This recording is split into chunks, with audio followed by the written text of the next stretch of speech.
WWE Network. 6-month subscription for $9.99 a month. And I'm expected to pay this money for this WWE Network. I haven't gotten it yet, and at this point, I don't plan on it. So I made a video like 2 months ago, pretty much along the same lines, and I'm just going to add to it some more reasons why I don't have the network. So this is my WWE Rant the Network Part 2. If you haven't seen Part 1, well, guess what? You're in luck. Description box down below. Like it. Like this video. Subscribe. Leave comments. Whatever. Make a video response to something. This is a community. You're supposed to, talk to me. I talk to you type of thing. That's why I make these videos. So whoever does watch them will at least talk to me, either with a verbal response on video or a comment in the section. Let me know what you think. First thing I want to talk about is shock value, because I spoke about this in the previous one, but I'm going to emphasize more on it now because they're still not giving it to me. What I'm talking about is this ridiculous bunny rabbit television, this just rated G product with stories that are so bland. I mean, they might as well just be black and white 1930s silent films with scripts for you to read right on the screen, which they don't need much of because they don't really have much of a script anyway. There is nothing that keeps me to want to watch from segment to segment, more or less week to week. Now, to somebody like me, okay, shock value is important. I can't rely on something that I've seen consistently all the time to keep me vested in something. It's kind of like something on TV, your favorite series. If they keep rerunning the same episodes without making new ones, will you continue to watch?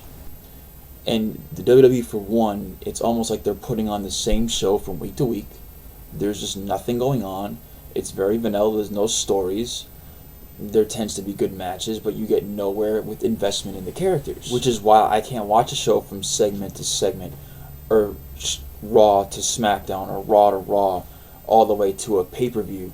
And why the heck am I going to buy this network if you can't get me vested into the characters on these shows by providing me with storyline to entertain me, to get me to give a damn? Then why the hell should I give a damn and get this network or order a pay-per-view? I know, or I'm sure there's people out there that are watching this and loving it. I don't know how.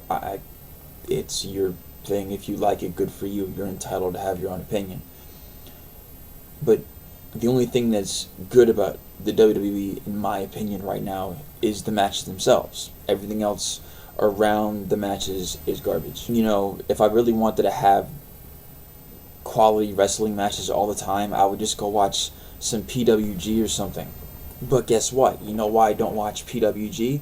Because PWG doesn't have anything with storylines. Barely at all.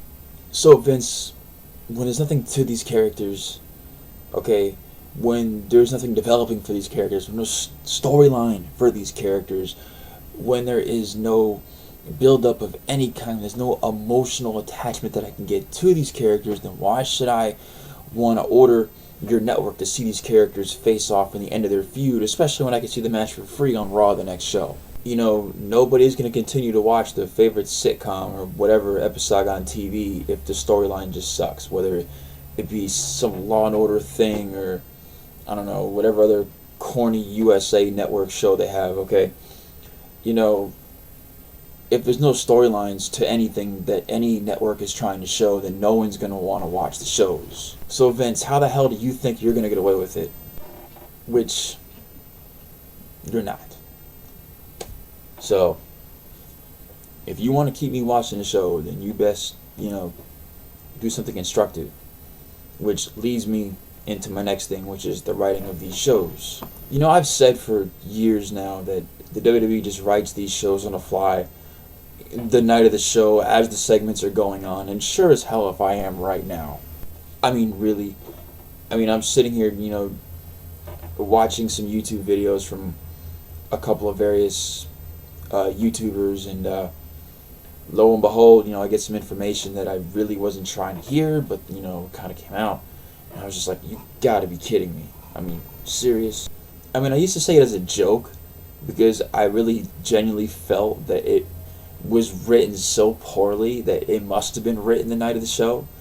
I never really thought they were actually doing it the night of or before the segments were going on air, or rewriting it as the show was happening.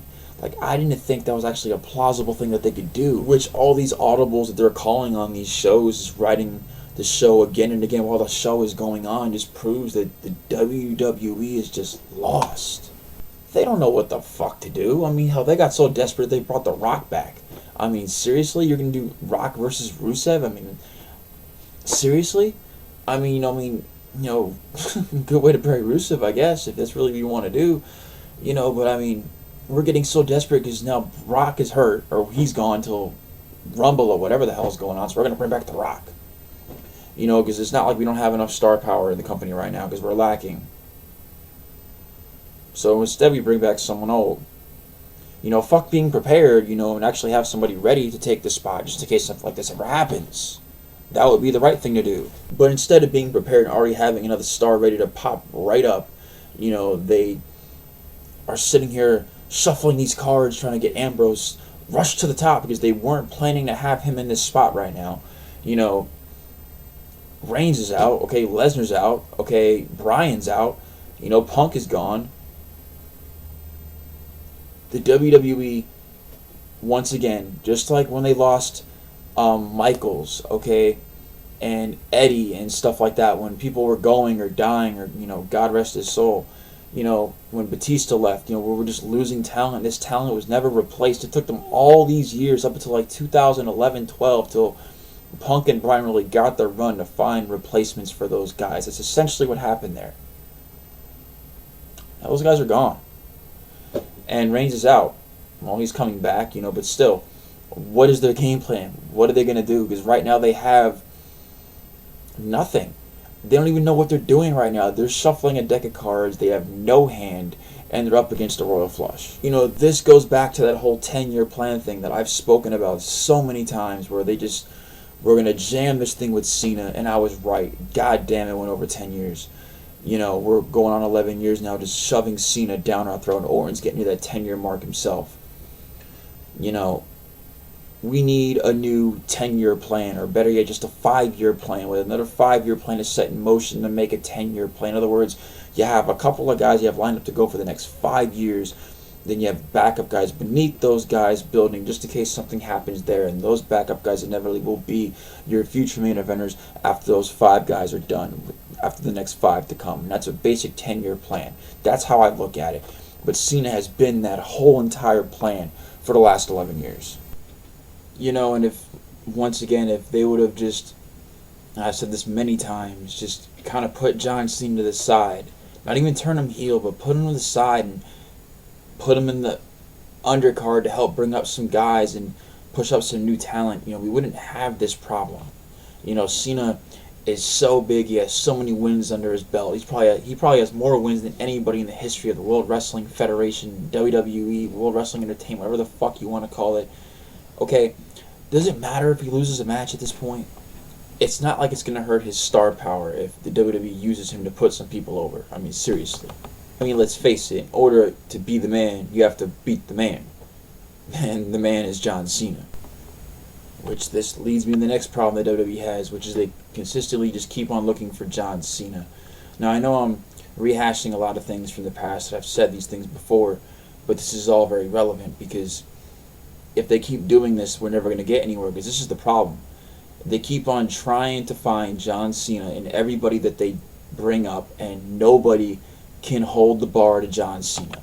Not in WWE's eyes. They're literally looking for a replica clone of John Cena, and if you're not a replica clone of Cena, then you can't be the top guy.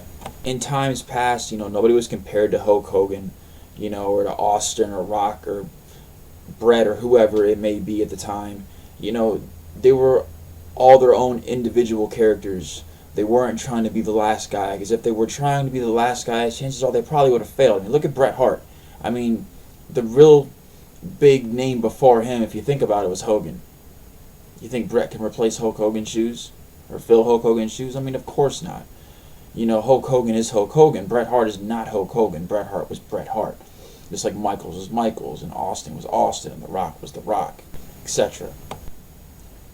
The WWE is never going to listen. Not in this regard. They're ever going to have John Cena on top until he is in you know, Alzheimer's matches with bedpans in a fucking nursing home somewhere in South Florida. Who's the next top guy? Like, who's the next face? And to be honest, I just don't see that guy. And I don't think it's the talent's fault necessarily. I think it's half and half. I think, and largely, it's the WWE for just not even trying to roll the ball with anybody. Which leads me to my next problem, is WWE has stopped running the ball with people. They don't give people the ball and let them run with it anymore. You know, back in the day, Vince wasn't afraid to take risks. He's a risk taker.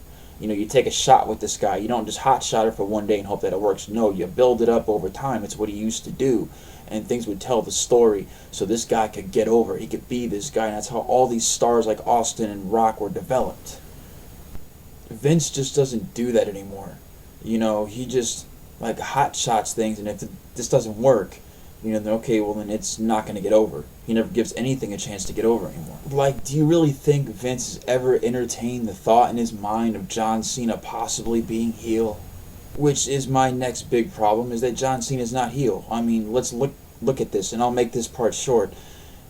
He's the obstacle. Everyone has lost to John Cena.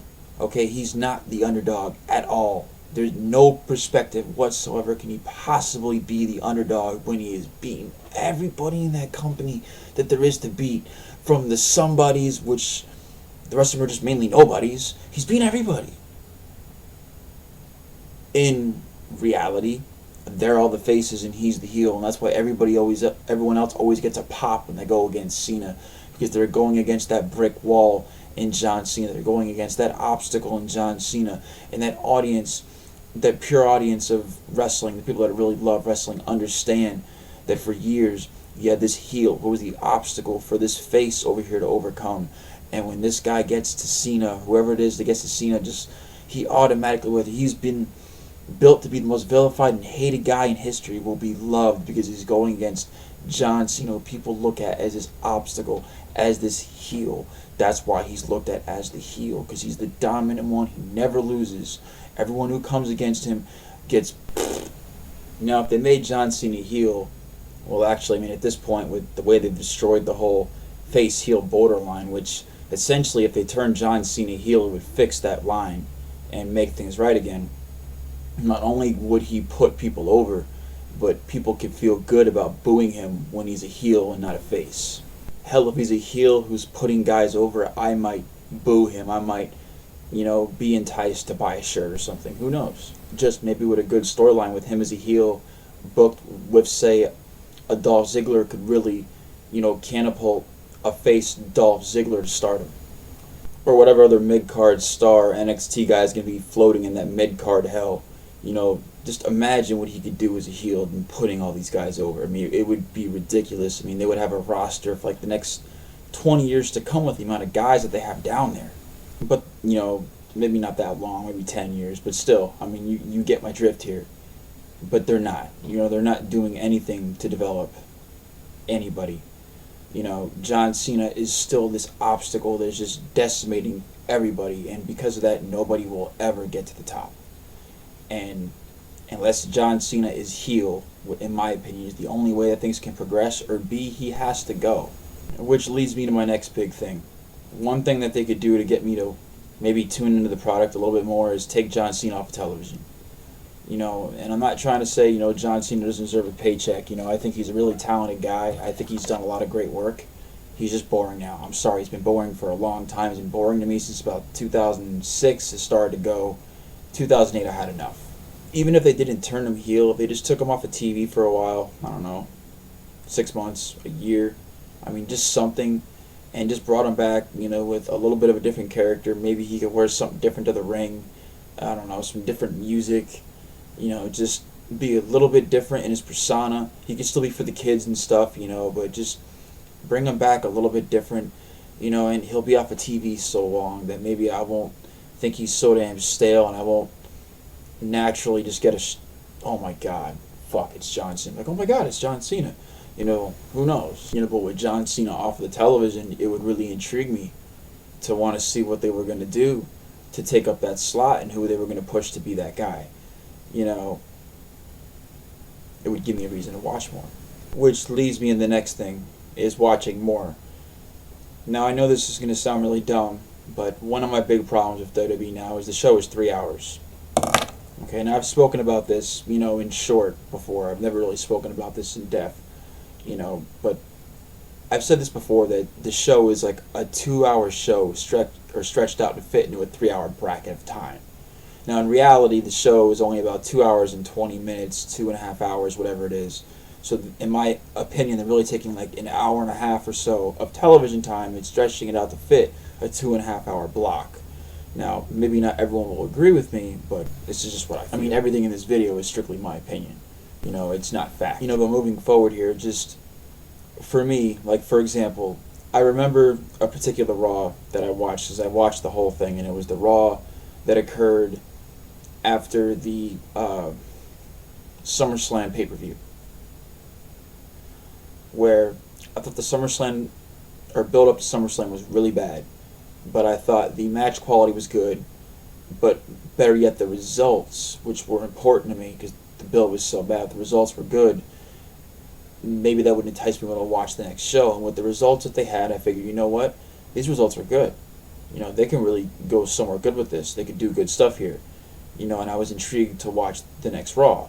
But in the next Raw, you had 2 segments, one involving, the Bellas and Stephanie, the other one involving Paul Heyman, Triple H, and Brock Lesnar, and then just Heyman and Lesnar for a while. I mean, these 2 segments totaled up almost an hour of the air block of time that your quote-unquote 3-hour show has. 2 segments bored me to tears, and the rest of the show just bored me even more to tears. If those 2 segments would have been shorter, they both could have been shrunken down to take up no more than a total of 25-30 minutes for both of them. Having all this time gives you more advantage of being able to build people, because you have a longer bracket of time to do so. You can have more matches, you can have more storylines, but do they do that? No. If they can actively fill all that time, I would have no problem with it, but they can't. They're just stretching a 2-hour block of time to fit a 3-hour block of television with commercials and all, etc. So it's boring.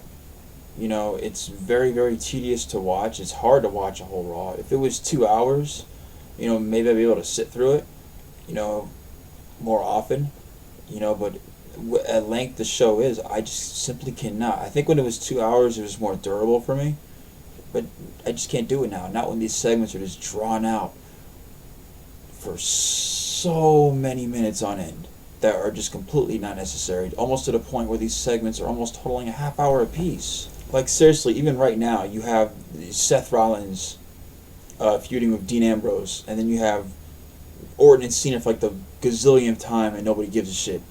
Oh, it's in a cage for the second time. Oh, you haven't seen that one before. Joy. And then you have Rollins and Ambrose over here. What else big is going on in the company? Somebody tell me. What's going on with the Divas division? What's going on with the IC division? What's going on with the US Championship division? What's going on with the tag team title division? What are the storylines for all these characters? And somebody please tell me how far they're developing. So we have a 3-hour block of television and a couple storylines. I mean, there's enough time to have, I don't know, maybe 6 or 7 different storylines. So the 6 or 7 matches we have at the quote-unquote pay-per-view, if you want to call them that anymore, actually have reason for happening and not just being random, written, fly-by-night. Hey, here we go. Let's just have it the night of the show. We'll book it right now. Oh! It's a little food for thought, Seriously. And it's not like that they don't have SmackDown and things, to keep building these stories, but nothing ever gets anywhere, so it's not worth even having a 3-hour block of television. I mean, they can't even build any stories for the 2-hour block of television they have for SmackDown. Most of it's just reruns for Raw. It's like Raw Light. So if you can't handle writing 2 shows, which they haven't been able to do for some time, it's been really bad ever since they kind of got rid of the brand split, and they took both titles and made them one, which I think was stupid. With all the guys they have down in NXT, I mean, they can easily split the whole thing apart again and have each separate entity have its own pay-per-view and its own title and have it be different, and it's just what they could do with everybody they have, but they don't. They have all this allotted time for television. They do nothing with it except bore me to tears. They sit there and put on the same show from week to week, the same matches, the same feuds, watching the same titles just flop like pancakes around between people, which completely just destroys and desecrates these titles, which is the next thing that I want to talk about. I already spoke about the storylines and the build up for characters and things, but when you're going to give a character a championship and there's no build to it, it makes the championship meaningless. And then these titles just flopped around from person to person. No one ever holds it for a length of time. It's just, okay, we'll just give it to this guy. Oh, now just give it to this guy. No, let's not use it to build anybody, because that would be the right thing to do. I mean, they've had The Miz versus Dolph Ziggler like 100 times, like in 1 month, and the title switched hands like a bazillion times. When the title switches hands like that, it just makes it feel meaningless. When somebody holds that title for a minute and someone is undefeated and they're just kicking ass, it gives that title some value, so when someone loses that belt, it means something. And it does something for the next guy that holds it, and that's the title win for that next person will mean something, because that person held the belt for a year or however long they held it. It's not like it was held for 1 month and you're feuding with the same person 10 times over. No, you're sitting here going through person after person after person. Fuck having 10 rematches, just having solid matches, next feud, solid match, next feud, solid match.